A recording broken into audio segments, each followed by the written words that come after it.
Bienvenue aux Archives nationales.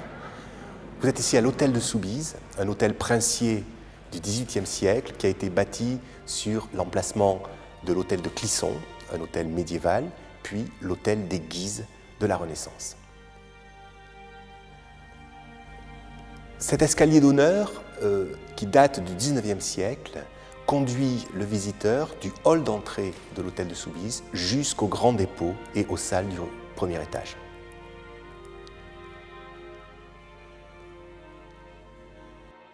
La pièce dans laquelle nous nous trouvons est le salon ovale de la princesse de Soubise. Il a été conçu par Beaufrand et les décors peints célèbres dans l'Europe au XVIIIe siècle sont dus au peintre Natoire.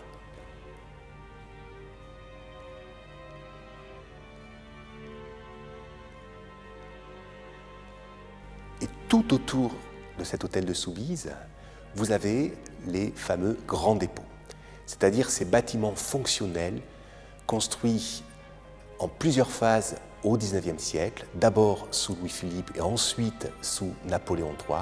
Et c'est dans ces grands dépôts que sont conservées les archives.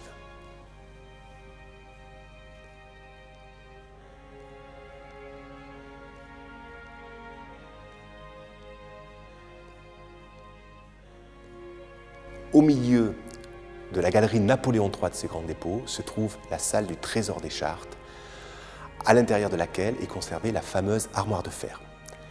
Dans cette armoire de fer, vous avez les constitutions de la France, des républiques françaises, de la Révolution jusqu'à nos jours, et puis, bien sûr, quelques monuments de l'histoire de France, comme le testament de Louis XIV, le testament de Napoléon Ier, la dernière lettre de Marie-Antoinette, le journal de Louis XVI, etc. Les Archives nationales sont une création de la Révolution française qui a fixé des principes qui sont toujours valables de nos jours.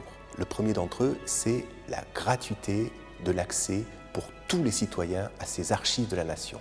Donc les Archives nationales, depuis 1790, collectent, conservent, communiquent les documents de la nation.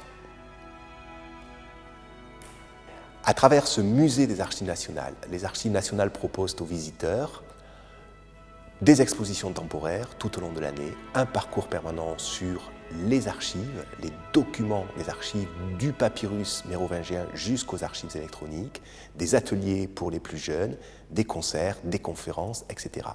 Ce musée est ouvert tous les jours de la semaine, sauf le mardi.